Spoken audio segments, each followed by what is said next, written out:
General Sarah Chen stood in the transport bay of Nexus Prime Station, looking out at the massive structure that housed the Galactic Council. The station was bigger than Earth's moon and held representatives from 47 different alien species. Sarah was the first human to ever set foot inside the council chambers, and she knew the weight of her entire species rested on her shoulders. Sarah was 45 years old, with short black hair and sharp brown eyes that missed nothing. She had spent 20 years in the Earth Defense Force, fighting pirates and protecting human colonies. Now she wore the blue uniform of a human diplomat, but underneath she was still every inch a soldier. The transport docked with a soft thud. Sarah walked through the airlock and into the station proper. The gravity here was lighter than Earth normal, and the air smelled strange like metal and ozone. Tall alien beings moved through the corridors, some walking on two legs like humans, others floating or crawling. Many stared at Sarah as she passed. She was used to being the only human in a room, but here she was the only human in an entire star system. An alien guide met her at the entrance to the diplomatic quarters. It looked like a large insect with 6 arms and spoke through a translation device that made its voice sound like grinding metal. "You are the human representative," it said. It was not a question. "You will be housed in Section C7. The council session begins in 6 hours. Sarah nodded. "Thank you. I look forward to representing humanity's interests." The alien made a sound that might have been laughter. "Interests? Yes, we shall see." Sarah's quarters were small but clean. She used the time to review her notes and practice her presentation. Humanity wanted 3 things from the council: recognition as a spacefaring species, trading rights with other civilizations, and protection from the slave raids that had been hitting human colonies. The slave raids were the real problem. A species called the hegemony had been attacking human settlements for the past 5 years. They took humans to sell as workers on other worlds. The council claimed they could not interfere because humanity was not a member species. Sarah was here to change that. When the time came, Sarah made her way to the council chambers. The room was enormous, with seats arranged in a circle around a central speaking area. Representatives from dozens of species filled the seats. Sarah took her place at a small table marked Human Observer. The council session began with routine business. Sarah listened to debates about trade routes and territorial disputes between species she had never heard of. Finally, her name was called. Sarah walked to the center of the chamber. Hundreds of alien eyes focused on her. She activated her presentation device and began to speak. "Honored members of the Galactic Council," she said, her voice carrying clearly through the chamber. "I come before you representing the human species. We seek membership in this council and the protections that come with it." She presented humanity's case methodically. Humans had developed faster than light travel independently. They had established colonies on 12 worlds. They had a stable government and a strong military. By every measure used by the council, humans qualified for membership. However, Sarah continued, there is an urgent matter that cannot wait for the membership process to be completed. The species known as the hegemony has been conducting raids on human colonies. They have taken over 3,000 human citizens as slaves. We demand that the council take immediate action to stop these attacks. A stir went through the chamber. Several aliens spoke at once in languages Sarah's translator could not process quickly enough to follow. Finally, a large alien with gray skin and 4 arms stood up. Sarah recognized him from her briefings. Overlord Vex, the primary representative of the hegemony.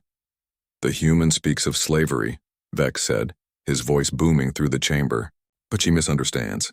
Humans are not recognized as sentient beings by this council. They cannot be slaves any more than cattle can be slaves.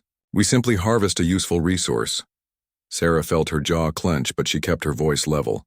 "Humans are clearly sentient. We have language, culture, technology, and art. We have emotions and form complex societies. How can you claim otherwise?" Another hegemony representative, smaller than Vex but with the same gray skin, laughed. "The creature speaks as if it understands these concepts. Perhaps it has been well trained." "I am not a creature," Sarah said firmly. "I am General Sarah Chen of the human species, and I demand respect." Overlord Vex stepped down from his seat and moved toward Sarah. "You demand? A resource makes demands of its betters?" Sarah stood her ground as the massive alien approached. Vex was nearly 8 feet tall and probably weighed 400 pounds. His forearms ended in hands with sharp claws. "You will learn your place, human," Vex said. He reached out with one of his lower arms and grabbed Sarah's shoulder. Sarah reacted instantly. 20 years of combat training took over. She grabbed Vex's arm and twisted, using his own weight against him. The alien stumbled, surprised by her speed and strength. "Do not touch me," Sarah said coldly. Vex roared in anger. He swung another arm at Sarah's head. She ducked and landed a hard punch to his midsection. The alien doubled over, gasping. But there were 3 other hegemony representatives in the chamber, and they all moved toward Sarah at once. She fought well, landing several more hits, but she was outnumbered. One alien grabbed her from behind while another struck her in the ribs. She felt something crack. The attack lasted only 30 seconds, but it felt like hours. When it was over, Sarah was on the floor, bleeding from cuts on her face and holding her left arm against her body. One of the aliens had broken it. The rest of the council watched in silence. No one moved to help her. Overlord Vex stood over Sarah, breathing heavily. "This is what happens to resources that forget their purpose," he announced to the chamber. "Let this be a lesson to all humans who think they can stand as equals with their betters." Sarah struggled to her feet, using her good arm to steady herself. Blood ran down her face, but her eyes were still sharp and defiant. "This session is concluded," announced the council speaker, an ancient alien that looked like a walking tree. "The human observer will be returned to her ship." As Sarah was escorted out of the chamber, she noticed something that the aliens had missed. The entire session had been broadcast live to human space through the station's communication system. A technical error had activated the feed when the violence began. Every human colony, every ship, every settlement had just watched their representative be beaten by aliens who called them cattle. Sarah smiled grimly through her pain. The hegemony had just made the biggest mistake in galactic history. They had given humanity a reason for war. Admiral Marcus Torres was eating breakfast in his quarters aboard the battleship Titan when the emergency alert sounded. The red lights that flashed throughout the ship meant only one thing: humanity was under attack.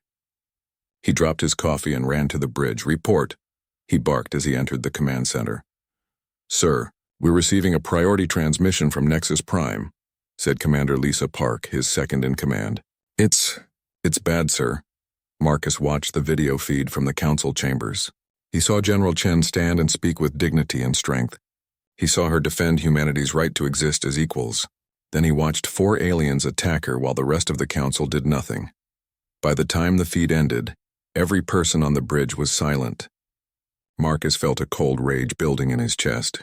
He had served with Sarah Chen for 15 years. She was one of the best soldiers he had ever known, and more than that, she was his friend. "Get me a secure channel to Earth Command," Marcus ordered. "Priority Alpha." Within minutes, Marcus was connected to Fleet Admiral Zhang Wei, the highest-ranking military officer in human space. Zhang's face appeared on the main screen, and Marcus could see the same cold anger in his eyes. "You saw it too," Zhang said without preamble. "Every ship in the fleet is reporting in," Marcus replied. "The entire broadcast was transmitted across our communication network. Every human settlement saw what happened." Zhang nodded grimly. "The President is convening an emergency session of the Defense Council. All fleet commanders are ordered to report to Luna Base immediately. How fast can you get here?" Marcus looked at his navigation officer, who quickly ran calculations. 18 hours at maximum burn, sir." "Make it 12, Zhang said. "And Marcus, bring every ship you have. All of them." The transmission ended. Marcus turned to address his bridge crew. These men and women had served with him for years. They had fought pirates and defended colonies. They had always followed orders without question. Now he was about to ask them to do something that would change the course of human history. "Set course for Luna Base, maximum burn," he ordered, "and send a message to every ship in the Third Fleet. We're going home and we're going armed." As the Titan's engines roared to life, Marcus received reports from across human space. The video of Sarah's assault was being broadcast on every news channel and communication network. The reaction was immediate and universal. On Earth, millions of people gathered in the streets. They demanded action. They demanded justice. They demanded war. On Mars, the colonial government issued a statement declaring that humanity would not bow to alien oppression. The asteroid mining stations reported that their workers were volunteering for military service in record numbers. On the frontier worlds, where humans had fought for every meter of ground against hostile environments and alien raiders, the response was even stronger. Colony after colony sent the same message to Earth. Give us weapons and point us at the enemy. But Marcus knew something that the public did not. Humanity had been preparing for this day for longer than most people realized. When Marcus arrived at Luna Base, he found the largest gathering of human military leadership in history. Fleet commanders from every sector of human space had arrived. The secret was about to be revealed. Fleet Admiral Zhang stood before the assembled officers in the main briefing room. Behind him was a holographic display showing the positions of human forces throughout the galaxy. Gentlemen and ladies, Zhang began, what you saw happen to General Chen was not an accident. It was not a diplomatic incident. It was a declaration of war against the human species. Murmurs rippled through the room. Every officer present had reached the same conclusion. For the past 10 years, Zhang continued, we have been preparing for this moment. Project Deep Sky has positioned assets throughout Council space. What appear to be merchant vessels, research ships, and civilian transports are actually military assets in disguise. The holographic display changed, showing the true nature of humanity's civilian fleet. Merchant ships that were actually carriers, research vessels that were mobile weapons platforms, transport ships that carried enough firepower to level cities. We have spent a decade infiltrating Council space, Zhang explained. Every human working on alien worlds, every engineer maintaining their stations, every cook serving in their facilities, they are all part of our intelligence network. Marcus felt his eyes widen. The scope of the deception was breathtaking. Humanity had been playing a longer game than anyone had imagined. The Galactic Council believes humans are primitive and weak, Zhang said. They think we stumbled into space travel by accident and that we pose no threat to their established order. They are about to learn how wrong they are. Another officer raised her hand. Sir, what about the other Council species? Surely they won't all support the hegemony's actions? Zhang smiled grimly. Many Council species are held in line by fear of the hegemony. Others are simply indifferent to the suffering of those they consider inferior. A few actively support the slave trade because it benefits them economically. We will give them all a choice. Stand with us or stand aside. The briefing continued for 6 hours. Marcus learned about weapons systems that had been developed in secret. He saw plans for military operations that had been refined over years of preparation. He discovered that humanity's industrial capacity was far greater than any alien species suspected. Most importantly, he learned about Operation Valkyrie's Wrath. The operation was named after the ancient Norse warriors who decided the fate of battles. It was fitting, because Valkyrie's Wrath would decide the fate of galactic civilization. The plan was simple in concept, but devastating in execution.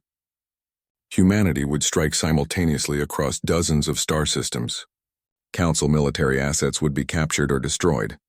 Key infrastructure would be seized. The hegemony homeworld would be isolated and besieged. But the most important part of the operation was psychological. Humanity would demonstrate that the supposed primitives from Earth were actually the most dangerous military force in the galaxy. When do we begin? Marcus asked. General Chen is being transferred to a medical facility on the neutral world of Haven, Zhang replied. The Council believes this shows their mercy and restraint. In reality, it gives us exactly what we need, a legitimate reason to position a rescue fleet in Council space. Zhang activated another display showing fleet movements. Every available human ship is being repositioned under the cover of humanitarian assistance for our injured representative. The Council will see it as natural concern for one of our own. And then, another commander asked, and then we show them what happens when you assault a human, Zhang said coldly. Operation Valkyrie's Wrath begins in 72 hours. Marcus looked around the room at his fellow officers. These were good people who had dedicated their lives to protecting humanity. They had hoped for peace with the galactic community. They had wanted to join the Council as equals and friends. Instead, they had been given war. But Marcus felt no sadness about that. As he watched the video of Sarah Chen being beaten by alien thugs, he felt only determination. The Galactic Council was about to learn what humans were really capable of when someone they cared about was threatened. They were about to learn that humanity's greatest strength was not their technology or their numbers, it was their absolute refusal to let injustice stand unopposed. The war for humanity's place in the galaxy was about to begin. Captain David Kim stood in the cargo bay of the merchant vessel New Shanghai, watching his crew load the last of the medical supplies bound for Haven Station. To any observer, he looked like a simple cargo hauler, middle-aged, slightly overweight, wearing the plain coveralls of a civilian transport captain. The observer would be wrong. David was a 20-year veteran of the Earth Defense Force, and the New Shanghai was not a merchant ship. Hidden beneath her civilian hull plating were enough weapons to destroy a space station. Her cargo hold contained not medical supplies but 200 combat troops in stasis pods. Her engineering section housed the most advanced stealth systems humanity had ever built. She was one of 50 such. Ships now converging on Council space under the cover of humanitarian assistance for General Chen, Captain. His first officer called from the bridge. We're receiving final approach vectors from Haven Control. Acknowledged, David replied. He activated his comm unit and spoke in a bored professional tone. Haven Control, this is merchant vessel New Shanghai requesting docking clearance. We're carrying medical supplies for the human representative. New Shanghai, you are cleared for docking at Bay 47, came the reply. Please maintain standard approach speed and follow the designated flight path. Understood, Haven Control. Following standard approach. David smiled as he cut the transmission. The aliens had no idea what was coming. Haven Station was a neutral trading post that served as a meeting ground for different species. It was also strategically located near several major hyperspace routes, making it perfect for humanity's purposes. The Council had brought General Chen here for medical treatment, thinking it would demonstrate their civilized behavior. Instead, they had given humanity a foothold in the heart of Council space. As the New Shanghai docked, David watched through the viewports as other civilian ships arrived. The cargo hauler Prosperity carried a full regiment of Marines. The research vessel Discovery was actually a mobile command center. The passenger liner Freedom held enough combat engineers to take apart Haven Station piece by piece. To any casual observer, it looked like a massive humanitarian effort. Human ships had been arriving for 2 days, bringing medical supplies, doctors and concerned civilians who wanted to help their injured representative. The truth was very different. David made his way to the docking bay where he was met by a tall alien with blue skin and tentacles for arms. The creature wore the uniform of Haven Station Security. Captain Kim, the alien said through its translator. I am Security Chief Zal. I must inspect your cargo before you can proceed to the medical bay. Of course, David replied cheerfully. Just following standard procedure to help one of our own. Chief Zal led David and 2 security guards into the cargo bay. David watched nervously as they scanned the shipping containers.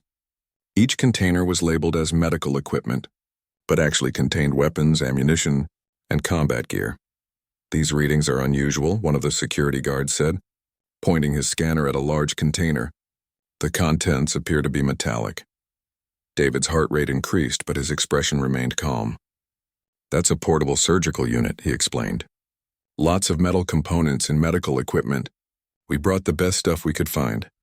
Chief Zal examined the scanner readings more closely. David held his breath. If the aliens decided to physically inspect the containers, the operation would be blown before it started. The readings are consistent with advanced medical equipment, Zal finally declared. You may proceed, David exhaled slowly. Thank you, Chief. We really appreciate your help during this difficult time. As the aliens left, David's first officer approached him. That was close, sir. Too close, David agreed. Signal the other ships. We need to accelerate the timeline. Over the next 6 hours, David watched as hundreds of humans disembarked from the various ships. To station security, they appeared to be doctors, nurses, technicians, and concerned civilians. In reality, they were some of humanity's most elite soldiers. Dr. Sarah Martinez, a renowned surgeon, was actually Colonel Martinez, commander of the 3rd Special Operations Regiment. Nurse James Thompson was Lieutenant Thompson, a demolitions expert who could bring down a building with household chemicals. Technician Maria Santos was Major Santos, a cyber warfare specialist who could hack any alien computer system. They spread throughout Haven Station, taking jobs in maintenance, food service, and technical support. Within hours, humans were working in every critical system on the station. The aliens welcomed the help, thinking that humans were simply trying to be useful during their stay. David received regular reports from his people throughout the station. Engineer Rodriguez had access to the power grid. Medic Wilson was now working in the station's computer center. Cook Patterson had been assigned to the Security Command Center's kitchen. Every human on the station was exactly where they needed to be. Meanwhile, similar operations were taking place throughout Council space. Human merchants had been establishing trade relationships for years. Human researchers had been conducting studies on dozens of worlds. Human workers had taken jobs maintaining alien infrastructure across the galaxy. The Galactic Council had welcomed these humans, seeing them as useful servants who could perform manual labor that more advanced species found beneath them. They never suspected that every human worker was also a trained intelligence operative. On the industrial world of Kronos, human technician Anna Chen, General Chen's younger sister, had spent 3 years maintaining the communication arrays that connected the hegemony's military forces. She knew every security code and system vulnerability. On the mining station of Darrelton, human cook Marcus Brown had been preparing meals for alien overseers for 2 years. He also had complete access to the station's computer networks and had been quietly copying classified military data. On the hegemony homeworld itself, human janitor Lisa Park had been cleaning government buildings for 18 months. The aliens paid no attention to the quiet human woman who emptied their trash and mopped their floors. They never noticed that she was photographing every document that crossed their desks. The intelligence network that humanity had built was vast and comprehensive. They knew the location of every hegemony military base. They had copies of alien fleet movements and battle plans. They understood the political relationships between different council species. Most importantly, they knew exactly where to strike to cause maximum damage with minimum effort. David received an encrypted message on his personal communicator. The text was simple. V'hour and 18, be ready, V'hour. The beginning of Operation Valkyrie's Wrath. David gathered his senior staff in the ship's conference room. These men and women had been preparing for this moment for years. They knew that the next few hours would determine the future of humanity in the galaxy.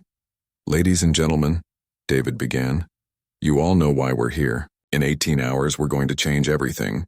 He activated a holographic display showing Haven Station's layout.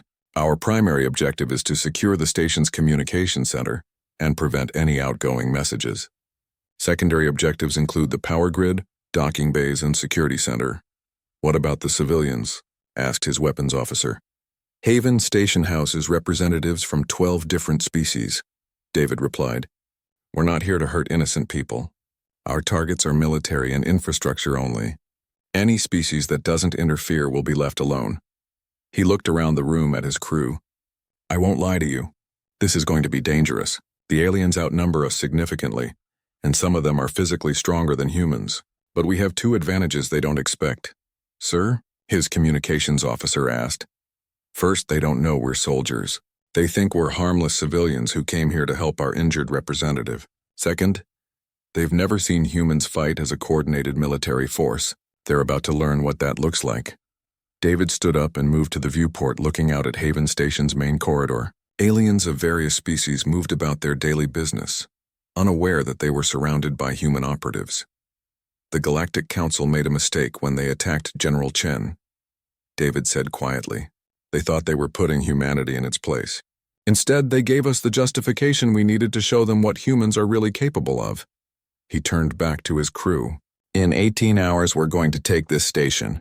Then we're going to help take dozens of other strategic locations throughout Council space. By the time we're finished, the galaxy will understand that humans are not cattle to be harvested. David's first officer stood up. What's our signal to begin? David smiled grimly. When General Chen wakes up and sends a single word to all human forces, Valkyrie. And if she doesn't wake up? Someone asked. David's expression hardened. Then we send that signal ourselves and make sure the people who hurt her pay for what they've done. The meeting broke up, and David's crew returned to their stations. Throughout Haven Station, hundreds of other humans were receiving similar briefings. The largest military operation in human history was about to begin. The aliens still believed humans were primitive and weak. In less than a day, they would learn the truth. Humanity was about to show the galaxy what happened when you threatened one of their own. General Sarah Chen opened her eyes to the sterile white ceiling of a medical bay. Her left arm was in a regeneration sleeve, and she could feel the dull ache of healing ribs.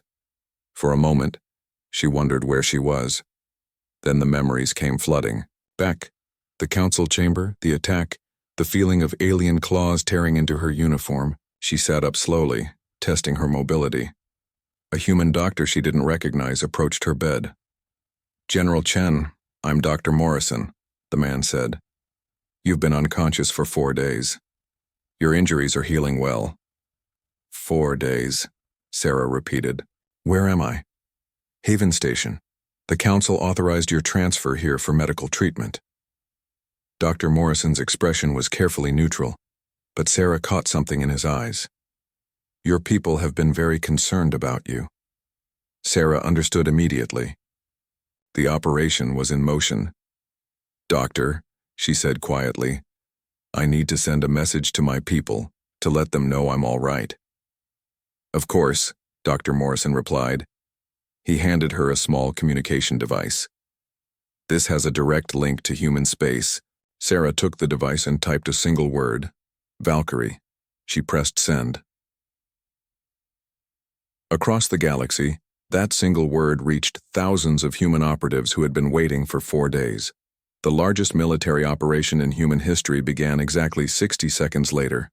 On Haven Station, Captain David Kim received the signal in his quarters aboard the New Shanghai. He immediately activated his ship's internal communication system. "All hands, this is the captain. Operation Valkyrie's Wrath is now active. All personnel to battle stations." The transformation was immediate and dramatic. The crew members who had been playing the role of civilian cargo handlers dropped their disguises. They armed themselves with military-grade weapons and moved with the precision of elite soldiers. Throughout the ship, hidden panels slid open to reveal combat equipment that had been concealed for months. The New Shanghai's true nature was finally revealed. She was a warship disguised as a merchant vessel. Similar transformations were happening on 50 other ships throughout Council space. David made his way to the bridge where his crew was already implementing the first phase of the operation. "Status report," he ordered. "All human assets on Haven Station are in position," his communications officer reported. "We have people in the power grid, computer center, security office, and docking control." "Excellent. Begin phase 1. Throughout Haven Station, humans who had been working as maintenance staff, cooks, and technicians suddenly revealed their true purpose. Engineer Rodriguez, who had been maintaining the power grid for 3 days, activated a virus that gave human forces complete control of the station's electrical systems. Within minutes, the aliens found themselves locked out of their own infrastructure. In the computer center, Nurse Wilson uploaded a program that shut down all outgoing communications except those on human frequencies. Haven Station was now isolated from the rest of Council space. Security Chief Zal was eating lunch in his office when his computer screens went dark. He tried to activate his emergency communicator, but it produced only static. He ran to the security center, where he found his guards staring at dead control panels. "What's happening?" he demanded. Before anyone could answer, the lights went out. Emergency power kicked in a moment later, bathing the security center in red light. Then the doors to the center opened, and armed humans walked in. "Chief Zal," said the lead human, a woman Zal recognized as one of the doctors who had arrived with the medical ships. "I'm Colonel Martinez, Earth Defense Force. You and your people are now prisoners of war." Zal stared in shock. "You're doctors, medical personnel." "We're soldiers," Martinez replied calmly. "And you're going to order your security forces to stand down, or we're going to have a problem." Similar scenes played out throughout Haven Station. Alien officials who had been friendly with their human workers suddenly found themselves under guard. Within 2 hours, humans controlled every critical system on the station. But Haven Station was just the beginning. In the Kepler system, the research vessel Discovery dropped its disguise and revealed itself as a mobile command ship. It launched a coordinated attack on the Hegemony military base that controlled shipping in the sector. The base's commander watched in disbelief as his supposedly primitive enemy used tactics and technology that surpassed his own forces. On the mining world of Darrelton, human workers seized control of the processing facilities that refined rare metals for the hegemony war machine. The alien overseers who had treated humans as expendable labor found themselves locked in their own detention cells. In the Centauri Nebula, a human merchant convoy revealed itself as a battle fleet and engaged hegemony patrol ships. The alien crews had never seen humans fight before. They were unprepared for the ferocity and coordination of the human attack. The most important target was the hegemony homeworld of Dominus Prime. For 2 years, dozens of humans had been working on the planet as servants, janitors, and manual laborers. The hegemony government had barely noticed them. Now those same humans emerged from hiding places throughout the capital city. They had detailed knowledge of every government building, every military installation, and every key piece of infrastructure on the planet.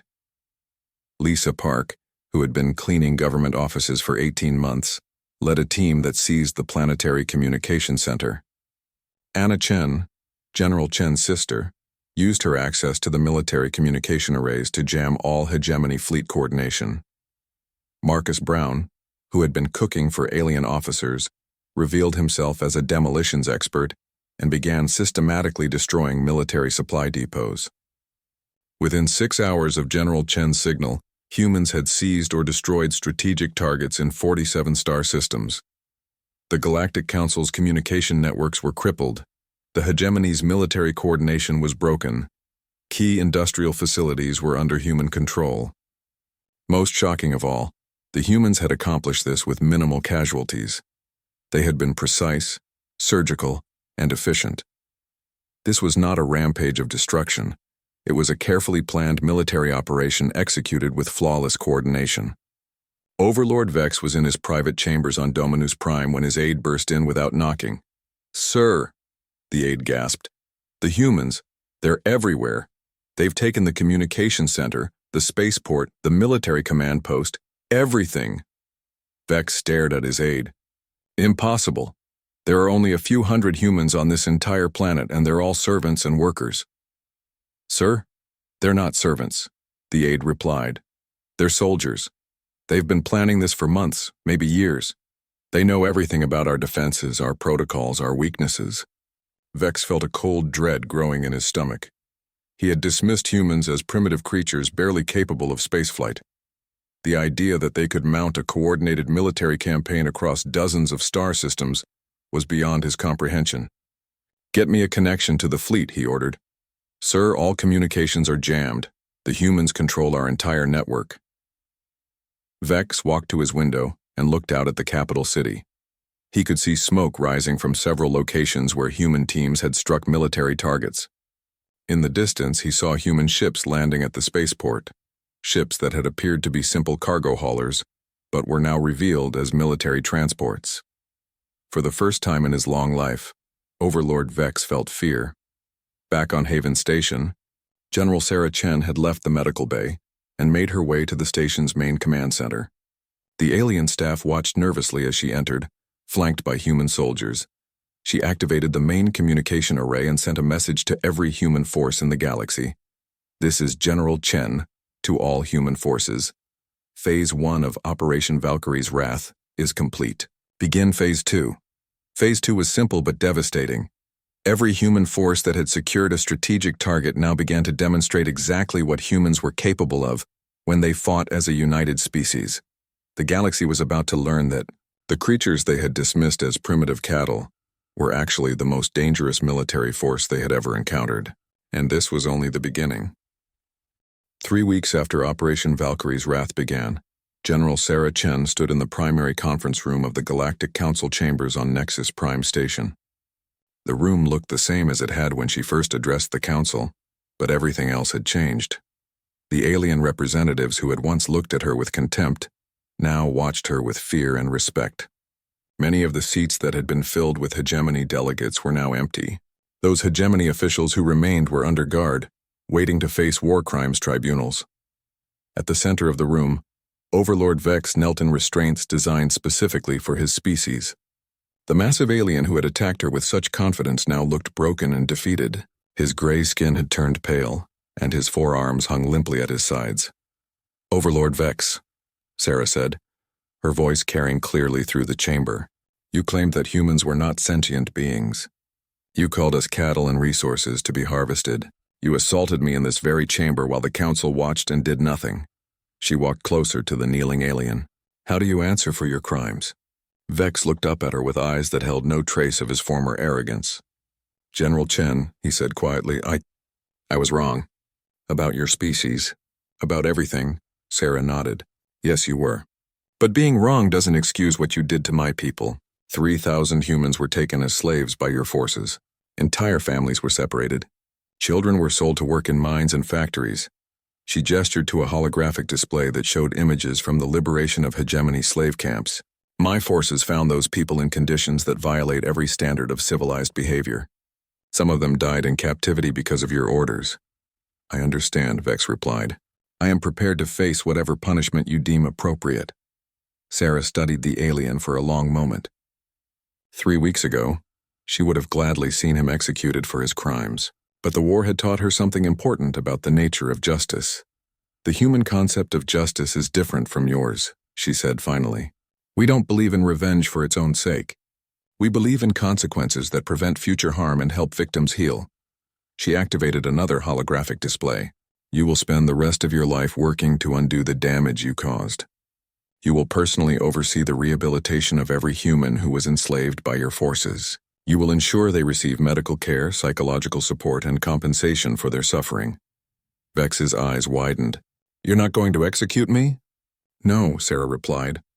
"Death would be too easy. You're going to live with what you've done, and you're going to spend every day making amends for it." She turned to address the rest of the council. "The hegemony leadership that authorized slavery and assault has been removed from power. Their homeworld is now under human administration until a new government can be established. One that respects the rights of all sentient beings." A representative from the Zephyrian Republic, a species of tall, blue-skinned humanoids, stood up. "General Chen, what are humanity's intentions regarding the rest of the council?" Sarah had been expecting this question. "Humanity seeks membership in this council, as we originally requested. But we will only join an organization that upholds basic principles of dignity and justice for all species." She activated a new display showing a document that human legal experts had spent weeks preparing. "We propose a new Charter of Galactic Rights. Every sentient species will be protected from slavery, assault, and discrimination. Any council member that violates these rights will face immediate intervention." Another representative, this one from the Crystalline Quartz Collective, spoke up. "And if we refuse to accept these terms?" Sarah's expression hardened slightly. "Then you'll find yourselves dealing with humanity as an outside force rather than as partners. I think recent events have demonstrated that we're quite capable of operating independently." The threat was polite, but unmistakable. Humanity had proven they could strike anywhere in council space at any time. The assembled aliens understood that cooperation was their best option. The council speaker, the ancient tree-like being who had presided over Sarah's original assault, rose slowly from his seat. "General Chen, I owe you an apology. When you were attacked in this chamber, I should have intervened. My inaction enabled further crimes against your people." Sarah nodded. "Thank you for acknowledging that. The important thing now is ensuring it never happens again." Over the next several hours, the council voted on humanity's proposals. The Charter of Galactic Rights was approved unanimously. Humanity was granted full membership in the council with special authority to investigate violations of sentient rights. The hegemony's former territory was divided among species that had been victims of their aggression. The vast wealth that the hegemony had accumulated through slavery was distributed as reparations to the peoples they had oppressed. Most importantly, a new enforcement mechanism was established. Any species that violated the charter would face intervention by a joint military force led by human commanders. As the formal session ended, Sarah made her way to a private conference room where Admiral Torres and other senior human officers were waiting. These were the people who had planned and executed the most successful military operation in galactic history. "How are our forces doing?" Sarah asked. "Remarkably well," Torres replied. "Total human casualties for the entire operation were fewer than 200. Enemy casualties were also minimal. We focused on capturing rather than destroying. Most alien forces surrendered once they realized the scope of our capabilities. Sarah felt a sense of pride in her people. They had shown that humans could be devastatingly effective in war, while still maintaining their moral principles. "What about the intelligence networks?" she asked. "Still in place," Torres answered. "Every human worker, technician, and service person throughout Council space remains exactly where they were. The aliens now understand that these people are trained operatives, but they also understand that cooperation is better than conflict." Sarah smiled. "So we've essentially become the galaxy's peacekeepers." "In effect, yes," Torres agreed. "Any species that threatens galactic stability now has to consider the possibility that their janitors and cooks might actually be human intelligence agents." Over the following months, the effects of Operation Valkyrie's Wrath became clear throughout the galaxy. Species that had been oppressed by stronger neighbors found themselves protected by human intervention. The slave trade that had plagued many sectors was eliminated entirely. Some aliens resented human authority, but they couldn't argue with the results. Wars that had lasted for decades were resolved through human mediation. Trade flourished under the protection of human peacekeeping forces. Scientific cooperation increased as species shared knowledge without fear of exploitation. Sarah Chen found herself appointed as the first human High Commissioner for Galactic Affairs. Her office was located on Nexus Prime Station, in the same building where she had been attacked months earlier. One day, as she was reviewing reports from across human space, her aide informed her that she had a visitor. To her surprise, it was Overlord Vex. The former hegemony leader looked different. He was thinner, and his bearing had changed from arrogant to humble. He wore simple work clothes instead of his former elaborate robes. "General Chen," he said, bowing respectfully, "I wanted to report on the rehabilitation program." Sarah gestured for him to sit. "How are our people doing?" "Better than I deserve," Vex replied. "The medical teams have treated the physical injuries, and the psychological counselors are helping with the trauma. Many of the former slaves have chosen to return to human space, but others want to stay and help build the new government." "And how are you finding the work?" Sarah asked. Vex was quiet for a moment. "Difficult. Every day I see the consequences of my actions, but also educational. I'm learning things about compassion and justice that my species never taught me." Sarah nodded. "The hardest lessons are often the most valuable ones." "General," Vex said hesitantly, "may I ask you something?" "Of course. Why didn't you kill me?" "Your forces could have eliminated the entire hegemony leadership. Many species would have demanded blood for what we did." Sarah considered the question carefully. "Because killing you wouldn't have helped my people heal. It wouldn't have prevented future crimes. And it wouldn't have given you the chance to become something better than what you were." She stood and walked to the window that looked out over Nexus Prime's main concourse. Dozens of species moved through the area, conducting business, sharing knowledge, and building relationships. "Humanity learned something important during our first contact with the galaxy," she continued. "We learned that strength without wisdom leads to oppression. We learned that justice without mercy leads to endless cycles of revenge. Most importantly, we learned that the goal of any conflict should be to create a better future, not just to punish the past." Vex nodded slowly. "Your species is unusual, General. Most would have used their victory for conquest." "Maybe," Sarah replied. "But humans have always believed that our greatest strength isn't our ability to destroy our enemies. It's our ability to turn enemies into allies." She turned back to face the former overlord. "Keep working, Vex, keep learning. Keep growing. That's how you honor the people who suffered because of your actions."